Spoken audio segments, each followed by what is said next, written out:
I want to welcome you to Sure. the Life Safety Podcast, and thank you for your time and to have this conversation about water management plan. And first off, why don't you just give us a brief introduction of who you are, your who, what, where, how you got into this industry.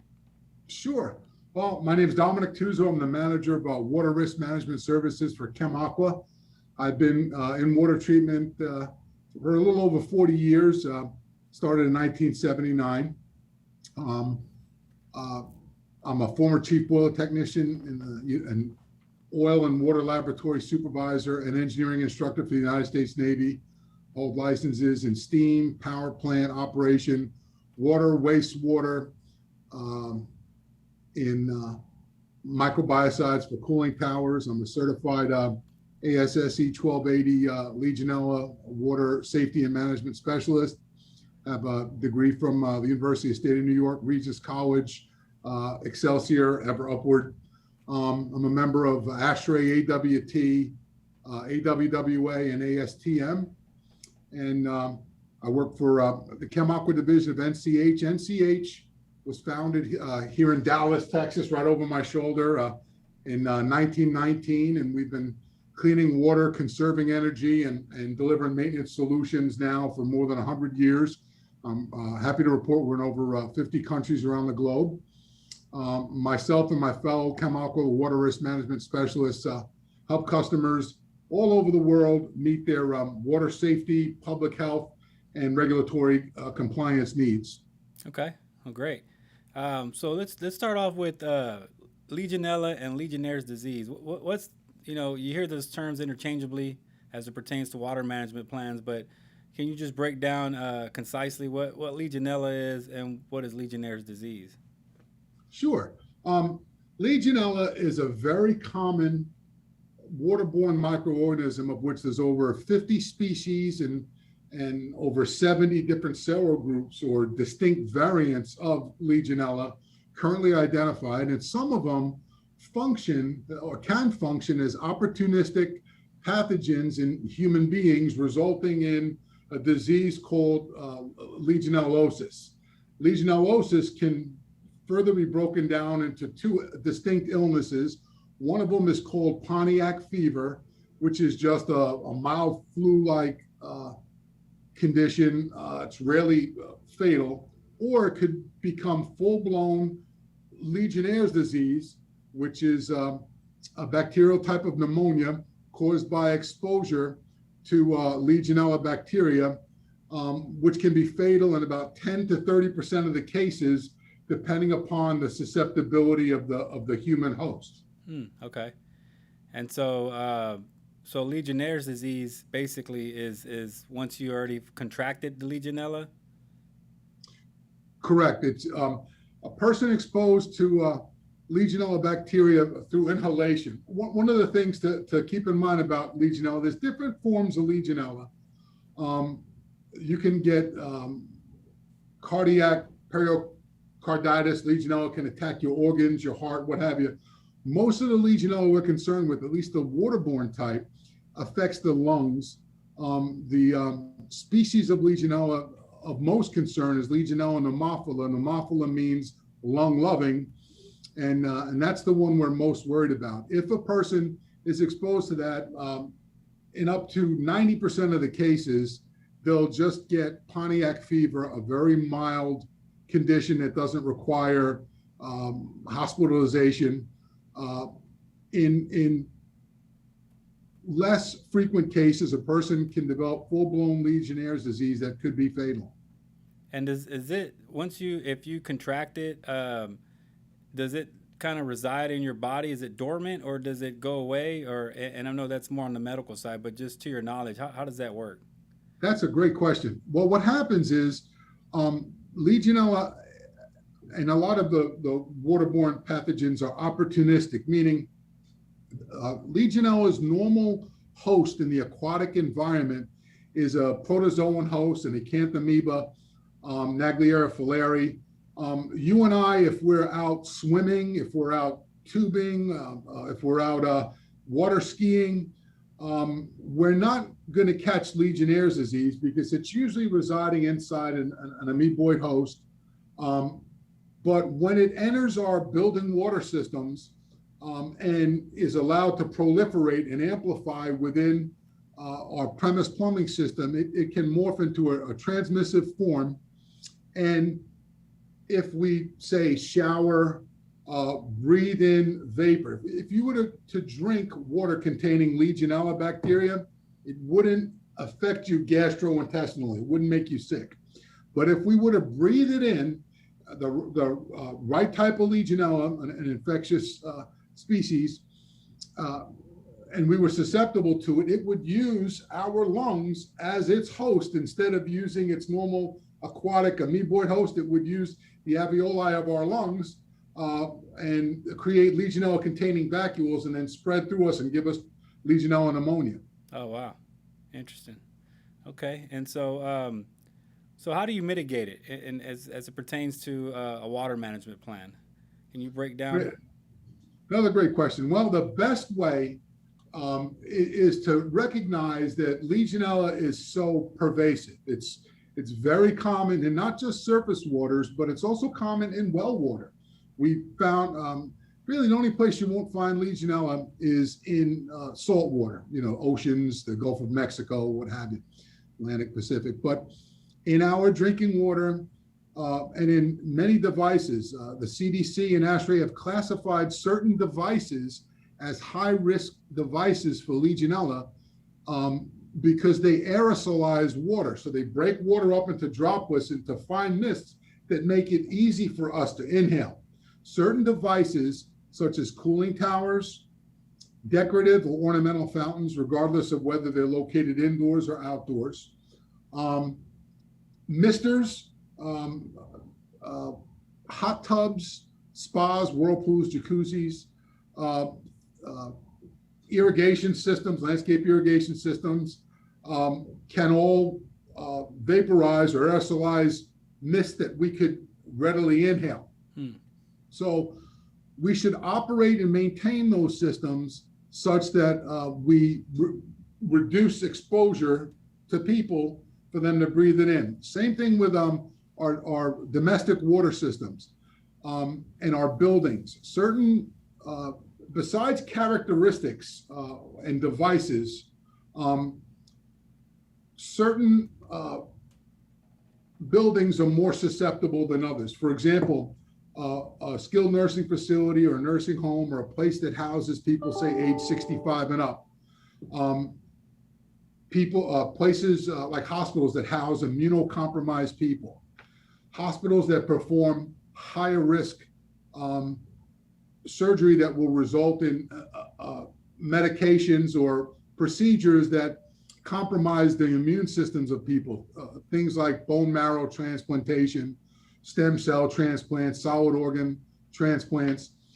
We have to manage even the domestic, even the drinking water systems in those buildings to recognize that there may be susceptible people to these microorganisms that are in water. Just because water meets the requirements of the Safe Drinking Water Act, meaning it's safe for us to drink, doesn't mean that it's safe for us to breathe.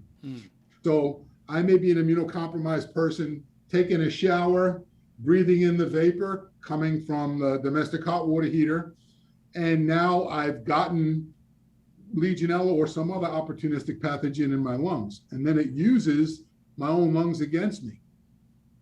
Interesting.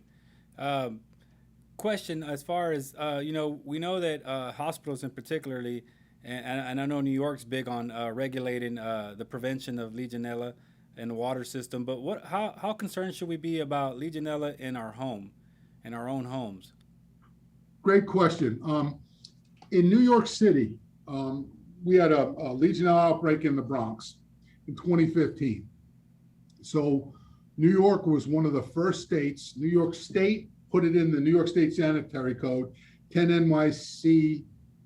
NYCRR Part 4, protection against Legionella, made it to the state sanitary code. It says that every cooling tower in New York State has to be tested for Legionella every 90 days.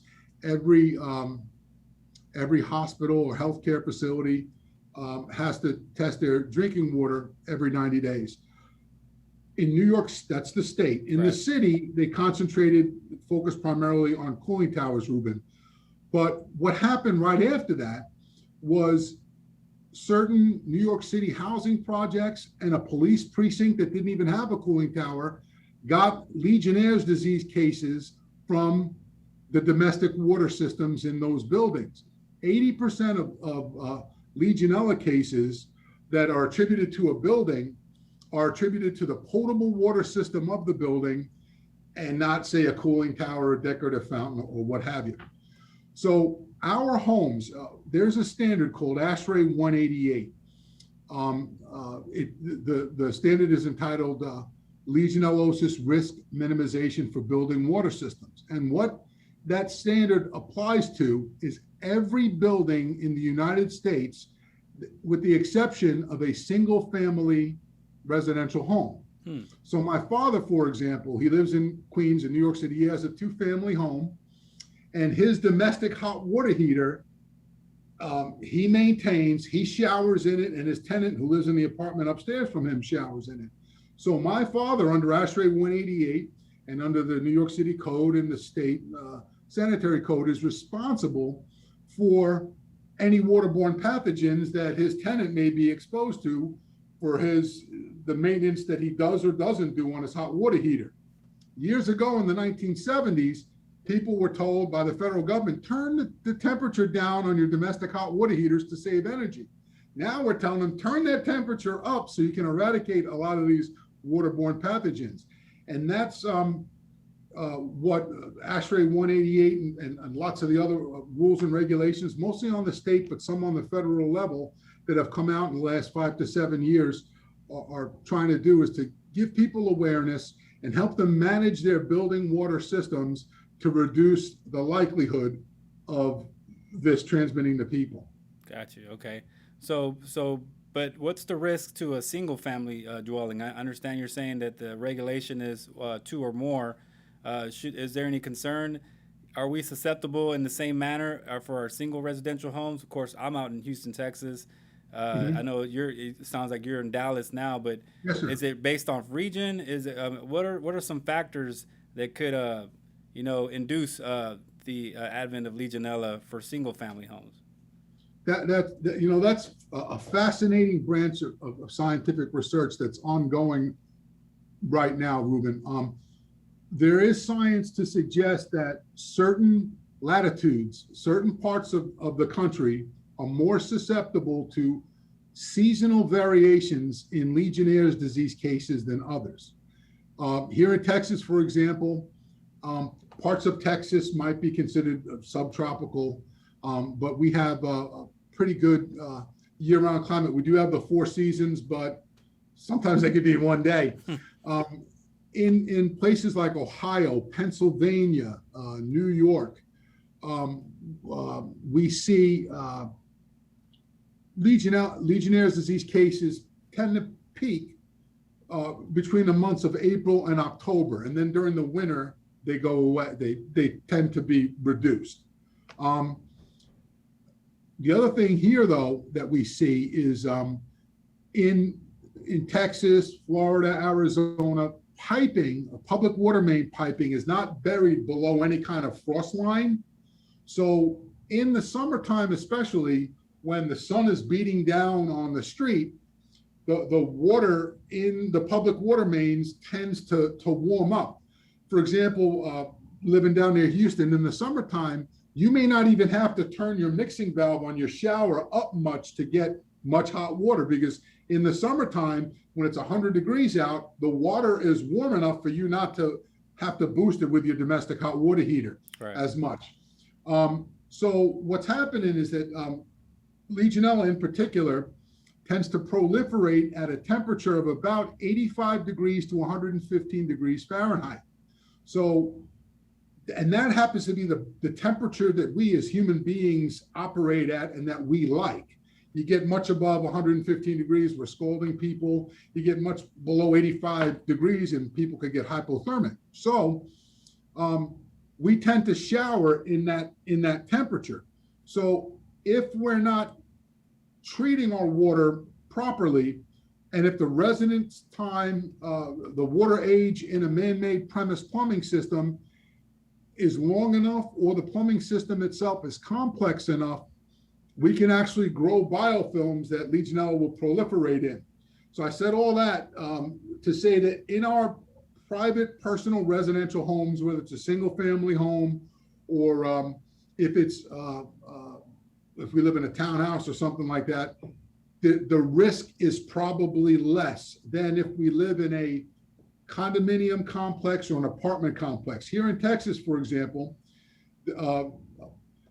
Legionella is regulated in the city of Garland, Texas, recognizing that the premise plumbing in a condo can be quite extensive. Same thing with ASRA 188 section 5.2 talks about if you live in a building that has multiple apartments that share a common domestic hot water heater, it's much higher risk than if you have your own apartment with your own hot water heater just in that apartment, because you could actually maintain it, set the temperature. If you have an InstaHeat, you could turn it up to eradicate some of these waterborne pathogens, including Legionella.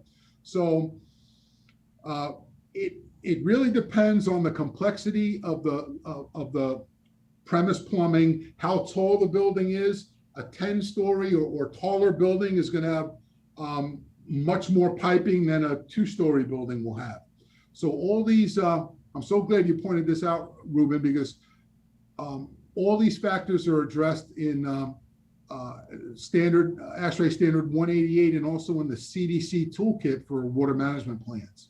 They have a little checklist that says, does your building have any of these or any of these? And so in general, it sounds like the more piping network you have, the more potential you have to create an environment for Legionella. You're exactly right. Okay, that's interesting. So I see what your point about in a single residential home, you're almost always obviously going to have a dedicated, hot water heater, therefore mitigating that issue and controlling it more better. Whereas if you only have, like to your example, one hot water heater for several residencies, that's going to, increase the likelihood of Legionella to be, thrive in that environment. So yes, sir. That's a great point. Okay. So how do we go about mitigating it and preventing it? What control measures and how do we measure it when we do have these control measures? What are some of the most common control measures? I know heating the water up seems to be like up there. Is there other things other than temperature as far as like chemical solutions that kill Legionella? Can you speak on that as well? Well, that's a really good point. There are all our control measures for Legionella pretty much boil down to 4 basic categories. You want to keep the hot, the cold, keep everything clean and keep everything moving.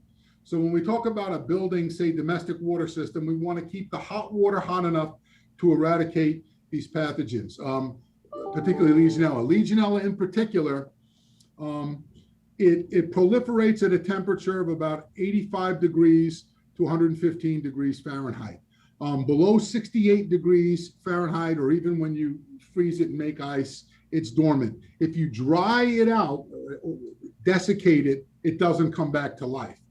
But ice in particular, you can have an ice machine making ice from water containing a lot of Legionella. If I eat the ice, it's not going to hurt me gastrointestinally, but if I aspirate the ice and it gets in my lungs, it can create Legionellosis or Legionnaires disease or potentially be fatal. Above 115 degrees, things start to change. You get up to around 120, 122 degrees, Legionella stops replicating within our premise plumbing.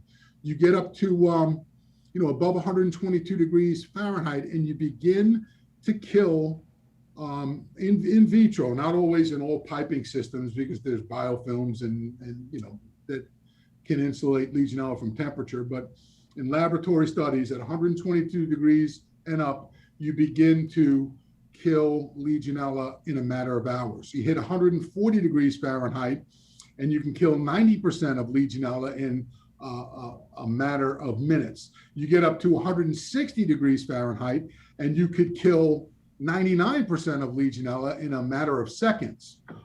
Problem is, you and I can't shower in 160 degree water. Our skin will fall off. Right. So Most buildings, like nursing homes, have anti-scald regulations of 110 degrees. Legionella loves 110 degrees.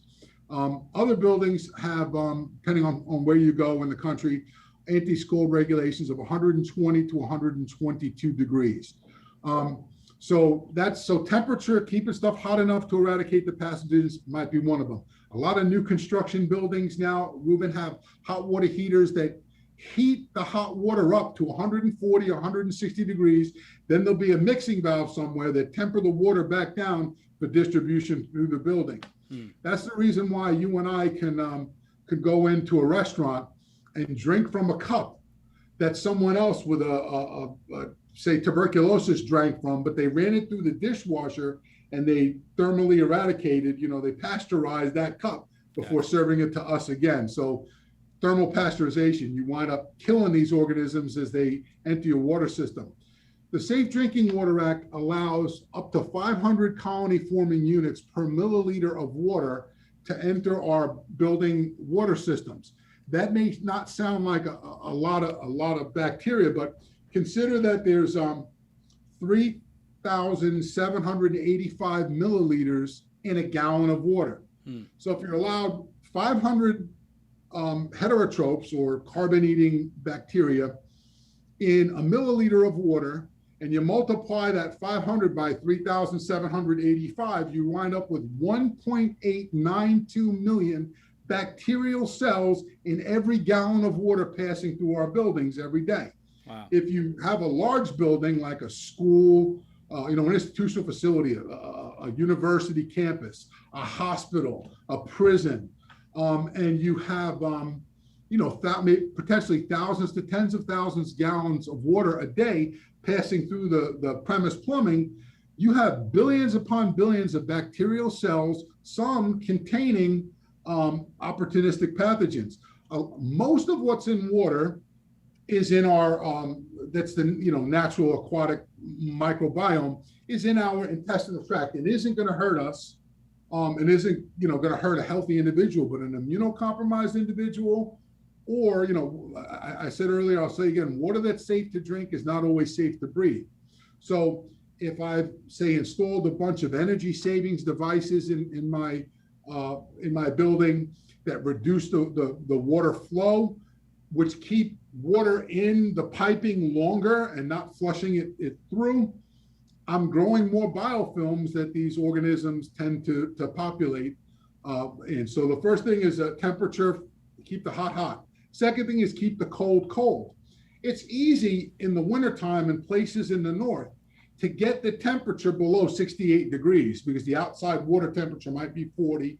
And cold water is really cold. When my dad, who's from New York, visited me in Texas, he went to the refrigerator and got a glass of water. And he goes, hey, Dom, your water here doesn't get that cold. Well, it was August.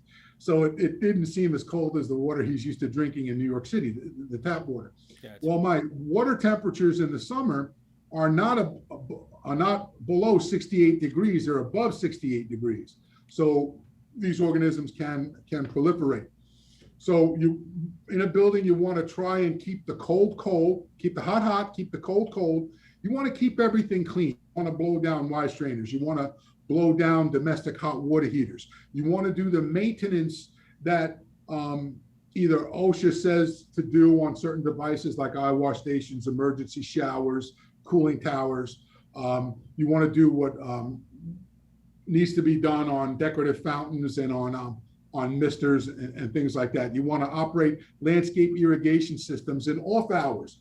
Here, where I live at home in Arlington, Texas, we're not allowed to run our lawn sprinklers at 1 o'clock in the afternoon. We have to run them early in the morning. I run mine at 5 in the morning so that the water's not evaporating when the sun is beating right down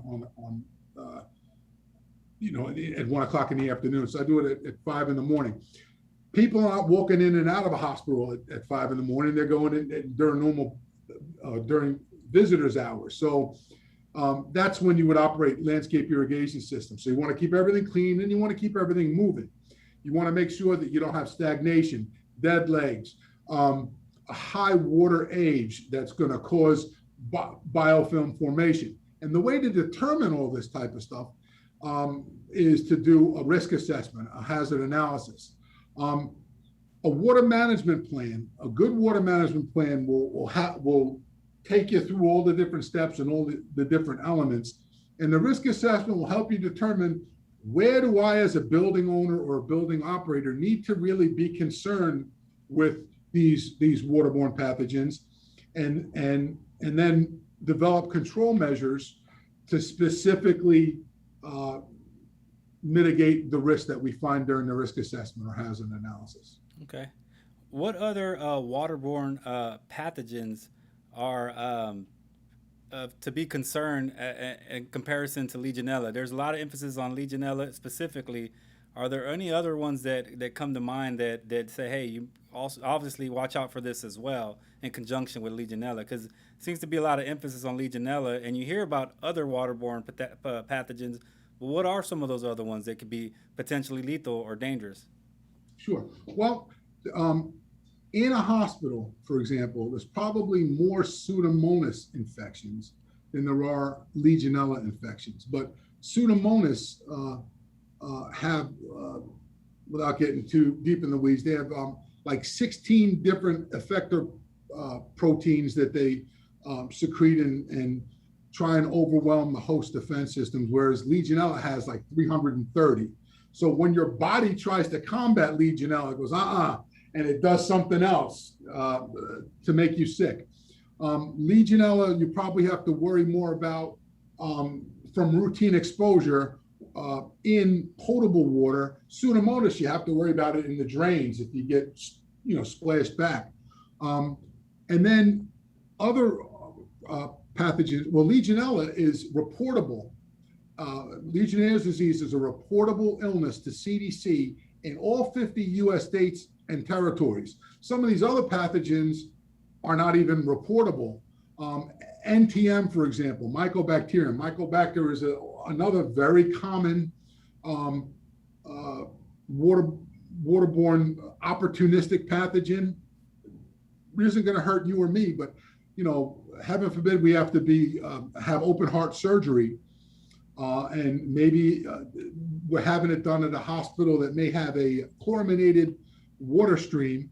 NTM or Mycobacterium tends to proliferate in water that is chlorinated and not chlorinated. So ammonia is added to the chlorine to make it more persistent as a weaker secondary disinfectant. So that's only reportable in 2 states, Tennessee and Oregon. But unless we have an open heart surgery, we probably don't have to worry about that one. Gotcha. Neonatal intensive care units have to worry about other waterborne bacteria, particularly in places where they make baby formula. Any place that does any kind of surgery and has a central sterile division, they need to test their critical water for stuff that is elicits a pyrogenic response in people, meaning it causes us to get a fever. And so they have to test for bacterial endotoxins. Even in our drinking water, nobody's testing for bacterial endotoxins, but there they need, in critical water, less than 10 endotoxin units per milliliter, and then the water's safe. And there's a bunch of other waterborne bacteria, stuff like Stenotrophomonas, Acinetobacter, Burkholderia, that are independent mortality factors in places like ICUs and in the reprocessing of medical devices. So, we think that our drinking water is really good and it's, it's filtered, it's disinfected, it's all this and that, and it's safe to drink. But in a hospital environment, for example, the water that's used to reprocess the scalpels and the things that are used in surgery is to the nth degree more narrow than even our drinking water. So that critical water is where you really have to make sure you have absolutely none of these pathogens. Okay. And another question is, as it pertains to a water management plan and the discovery of Legionella, so thou shalt test or thou shalt not test? Ultimately, what are the requirements for testing? Because I know a lot of water management plans won't call for it from what I've seen, and then some do. Ultimately, is there a right or wrong answer, or is it a depends answer? That is the $64,000 question. I guess it depends on who you ask. Okay. If you look at the CMS QSO 1730 all, which went out 3 times. It went out in June 2nd, 2017. Then it went out again about a week later. And then it went out again in 2018. And the most recent one that came out in July of 2018 says that the CMS does not require environmental testing for waterborne pathogens such as Legionella. And then if you look at the latest element of performance environment of care standard from the Joint Commission that goes into effect January 1st, 2022, it echoes that and says right in it, to meet the element of performance, you do not have to test for Legionella. That does not mean don't test for Legionella. There are different states interpret that differently. Let's think of testing as validating the effectiveness of a water management plan. CDC has always said, and will continue to say, at least in a healthcare environment, that the best validation for Legionella effectiveness, Legionella control effectiveness, is the absence of clinical cases attributable or associated with your facility or your building. So that's always number one and always will be number one. But we need to draw a distinction between clinical sampling and environmental sampling. Clinical sampling is when you test a patient for, does this person have Legionnaires' disease or not? If a patient presents in an urban hospital now in 2021, in early 2021, coming out of COVID with a bacterial pneumonia lung infection, they're probably going to test them for COVID first thing, right? All right. If a person indicates that, hey, look, I work around high-risk devices, I work in the water industry, I'm exposed to aerosolized mists of water, you may or may not be in a facility that can run a urinary antigen test. And even a urinary antigen test on a person only will detect Legionnaire's disease cases brought about by Legionella pneumophilus serogroup 1. There are 16 serogroups of pneumophila, 50 species and 70, you do the math, it's thousands of different types of things that can infect you Legionella-wise. So what we're about to talk about testing-wise, clinically, none of the regulations or ASHRAE or what New York State or Garland, Texas, or what the state of Illinois recently enacted about a month and a half ago, none of that changes clinically. When a patient presents with symptoms, you test them clinically. Environmentally, that's where you sample water, soil, or air. There are some states in the United States that their health departments have issued guidance. I'm thinking right off the top of my head, Florida, Missouri, Connecticut, pretty much say, do not conduct random, unsupervised environmental surveillance for Legionella unless it's part of an epidemiological investigation, or if it's, to see the effectiveness of your remediation, if that actually worked.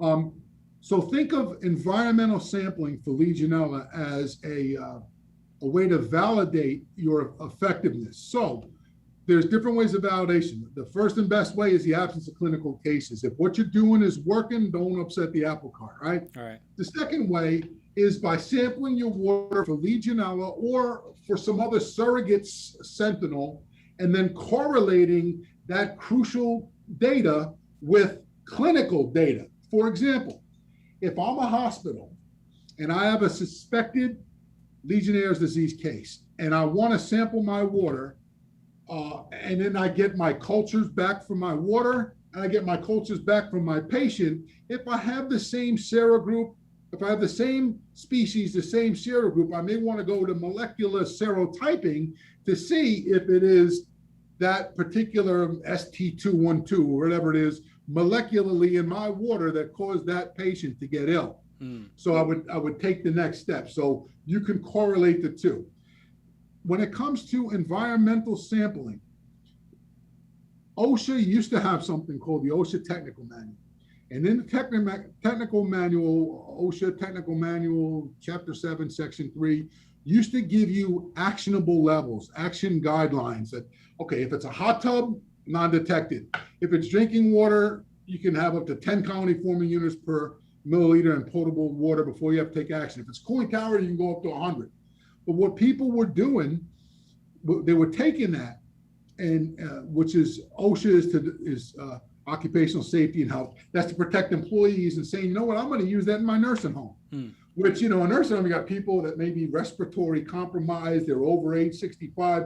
That wasn't appropriate. So now they did away with that. That's no longer on the OSHA website anymore.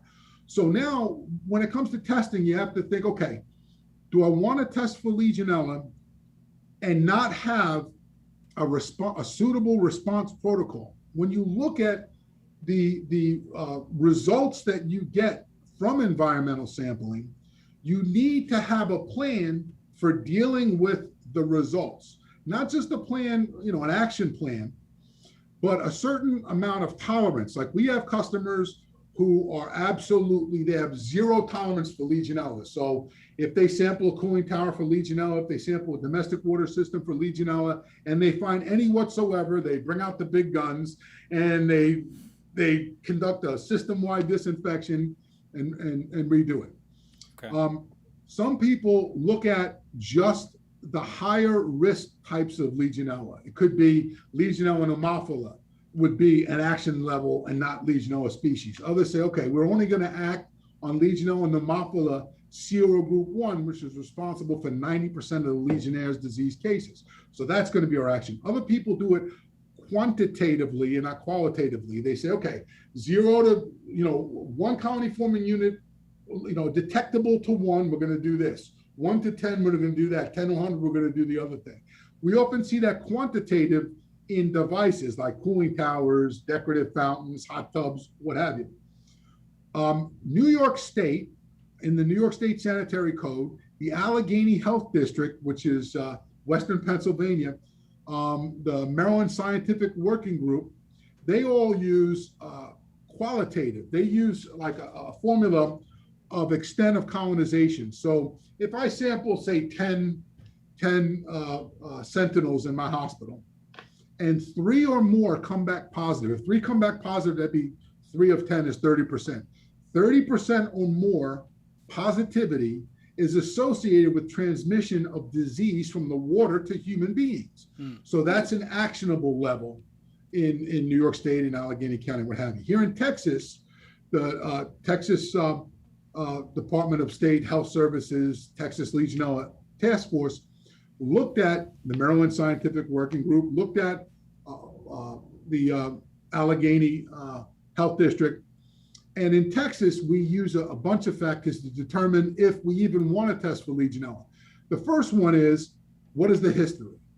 The second thing is, you know, if you got a history of a building or a hospital in particular that constantly has Legionnaires disease cases, or if the hospital performs those high-risk procedures we talked about earlier, stem cells, bone marrow, solid organ transplant, or if the hospital in Texas, because we're so hot, the sun beats down on us and those water temperatures are always a little higher, you know, than we would like them to be. Texas looks at what type of disinfectant you're getting from your municipality. If you're getting chloramine and not chlorine, Texas says you're lower risk. If you're getting chlorine, Texas says you're higher risk, regardless of patient mix. And then you have to take into account engineering factors. When you do all that type of stuff, if you can answer yes to the questions, does your engineering and your patient mix and all that make you high risk, then yes, you should test environmentally for Legionella. If you're low risk, then you should not test for Legionella environmentally in the state of Texas, according to the Texas Legionella Task Force guidelines for acute care hospitals. And they also have the same guidelines for nursing homes and subacute care facilities, skilled nursing facilities, and what have you through TDADs.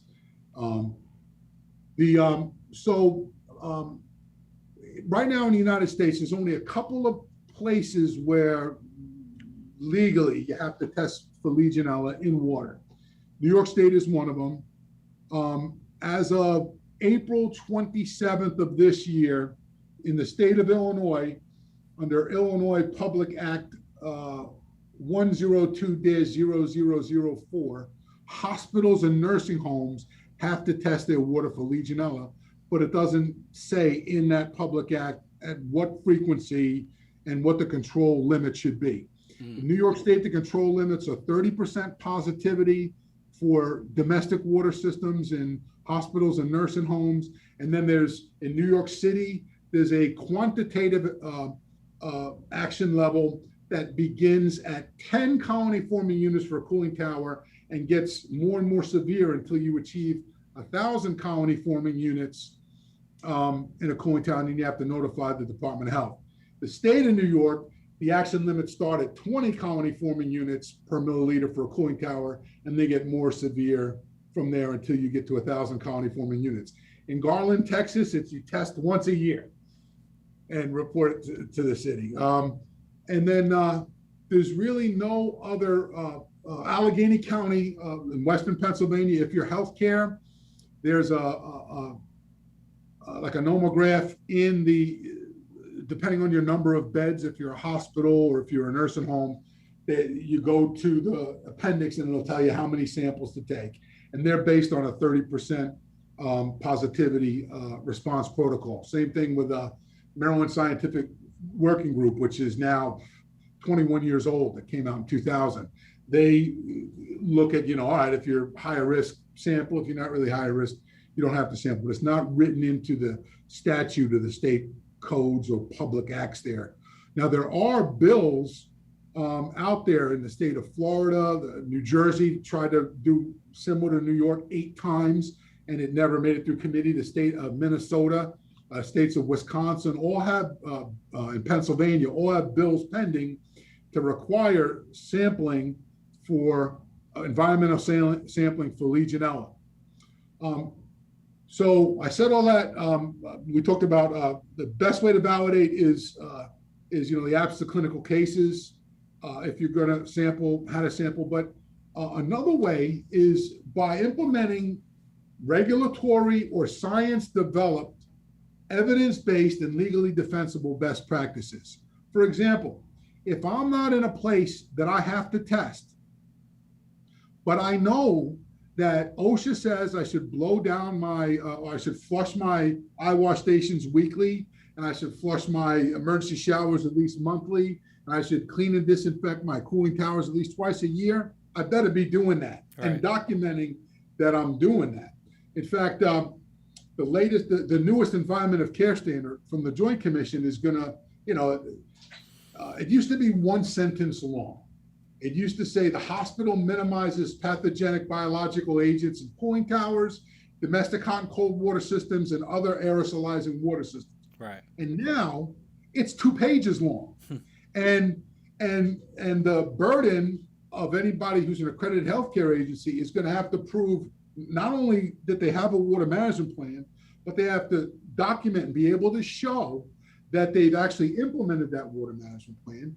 They're going to need to document all their corrective actions. So let's say I do test for Legionella and I got a positive test. I have to document that I remediated that. And then I also have to have test results for surrogates like temperature and disinfectant. Remember how we talked about earlier, the 4 things? Right. You want to keep the hot, hot, cold, cold, keep everything clean and keep everything moving. So if I'm not getting disinfectant to my upper floors, it may be because I'm not flowing water. So the disinfectant coming from my municipality isn't making it to the 7th story of my building or the most distal faucet. So I got to keep everything moving and document that I've done all that type of stuff. Same thing with temperatures. I need to maintain my temperature so that these microorganisms are not proliferating. I need to document that I'm doing so. Interesting. So going back to, so it's safe to say that a positive hit for a sample of Legionella is not necessarily a bad thing, but it's not necessarily a good thing. It depends. It depends on those thresholds that were put into place, and all that's part of the risk assessment and all that, and a good water management plan. So that's an interesting point. It depends on the tolerance. We have, as I mentioned earlier, some customers have 0 tolerance. We have some customers that use UK standards where they don't even test for it in colony forming units per milliliter. They look for it in colony forming units per liter. So, it's like 1,000 times more precise. So what happens is we, instead of getting a 250 ml bottle, we got to get a 1 liter bottle just to be able to concentrate it enough to detect it at the levels they want it, reported at. So, but there are some people who test for it and have no idea what to do when they find it. And those tolerances, is there a guide? Does ASHRAE talk about those tolerances? Like, where does these guides come from, or they're just individually risk based on that environment? Good question.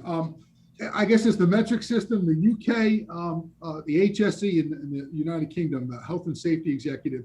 It's like our U.S. Department of Health and Human Services, right? In the UK, their unit of measure is CFU per liter instead of CFU per milliliter. And Legionella is not just civilly, but it's criminally regulated in the UK. So because it's so prescriptive, people have narrowed it down to where they want really nothing. Right. So whereas 1 colony forming unit per liter is like 0.001 colony forming units per milliliter, in a 250 ml sample, you can't get a level of detection that low. So you have to concentrate it and grab more water to be able to report it at that level for the UK. So we have companies that are customers of ours that are UK owned and based, that run their production operations here in the United States similar to using the UK standards. So we have to follow what they want. So they're very non-tolerant of any kind of Legionella. But what happens more often than not is that someone thinks that Legionella is I'll give you an example now. Coming out of COVID, a lot of buildings have been not occupied because people are working remotely and working from home. So before they bring people back into their buildings, they want like something to hang on the wall saying our water is safe. So a lot of people want to, run a Legionella test on water to see if they can bring people back in the building. Well, that Legionella is probably not the organism to be looking for if I'm going into a commercial building and I'm going to be washing my hands and, and drinking water from water fountains. I probably want to look at something that is the fecal oral route that will make me sick gastrointestinally. So I want to look for indicators of domestic water suitability, stuff like E. coli presence or absence, total coliform presence or absence, heterotrophic plate counts at 500 colony forming units or less. Now, E. coli and total coliform are handled by the municipality unless there's a system upset. Like when we had the big severe winter storm here in Texas, 270 of our 300 and something counties had boil water advisories because they couldn't attest to the quality of the water because they lost electricity. They had issues with being able to pump disinfectant chemicals or even run, treatment pumps and all that type of stuff. Right. So a lot of hospitals were left on their own and having to enact their emergency plans for boil water advisories until they got the all clear from the municipality. Some ran some testing. Well, we don't have to worry about E. coli and total coliform in a commercial office building that's being treated by a public water supplier that's meeting TCEQ, Texas Commission on Environmental Quality, water quality and consumer confidence parameters. But if your building water was stagnant and not being run for 6, 12, 14 months, those biofilms are now building up. I'll give you an example. The Safe Drinking Water Act heterotrophic plate count limitation or aerobic bacteria limit is 500 colony forming units per milliliter. The Cooling Technology Institute, which is the manufacturer of cooling towers, their indicator of microbial quality for cooling towers that cool buildings is 10,000 colony forming units per milliliter in water. We have seen drinking water in stagnant buildings at 72 million colony forming units per milliliter because no one was flushing the building water. Right. So you can take all the Legionella tests you want and not find it. There's no correlation between heterotrophic plate counts and Legionella, none. So for domestic water suitability, If I'm going to reoccupy a building, I want to make sure my heterotrophs, I don't need to test for E. coli or total coliform unless I got an on-site well in the building. My building's being supplied with water by a municipality, I can trust that, but I can't trust myself to have done the maintenance. Furthermore, a lot of local departments of health you've probably, Ruben, been in like a Home Depot or a Walmart or whatever, and you notice all their drinking fountains are shut off while the COVID was going on. I was just in an academy, sports, during the coronavirus, looking for a set of weights and wasn't finding any. But I went to go get some water from the water fountain. The water fountain was off by Department of Health.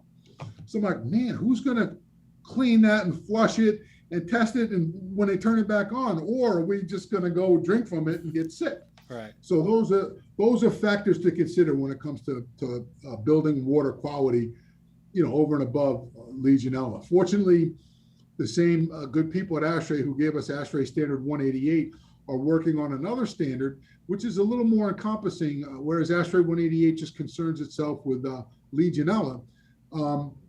Standard 514 will concern itself with microbial, physical, and chemical constituents within water, stuff like lead, copper rule, stuff, all that type of stuff will be covered by Standard 514. Okay. Any other topics you'd like to discuss as it pertains to water management? Just that there's plenty of great guidance from CDC and from local authorities having jurisdictions and state and local departments of health. If you Google the word Legionella on the internet, after you sift through all the lawyers, right, you will find stuff from CDC, which is extremely useful. If you're in a hospital environment, there's a whole from plumbing to patients website. There's so much stuff. There's the CDC toolkit. There's state. Certain states require certain things to reopen a building, and they've got guidance there. So the EPA has some guidance. So there's so much out there for you. And how can folks get a hold of you? Are you on LinkedIn? You have an email, or what's the best way to get a hold of you? Yes, sir. Well, www.Chem-Aqua.com. I'm on LinkedIn, Dominick with a K, Tuzzo, Tuzzo. We have an 800 number that if you type Chem-Aqua or even NCH, our parent corporation, on Google, it'll take you right to our websites and customer portals. And we help everybody, not just Chem-Aqua customers. I'm available 24/7. So is my team to help people, get back to business, reopen their buildings. People who've tested for Legionella and then got unwanted results want to know what they need to do to remediate. We help with remediations. We do, whatever it takes, from point of use filters to supplemental disinfection systems to short-term, long-term, or permanent disinfection systems.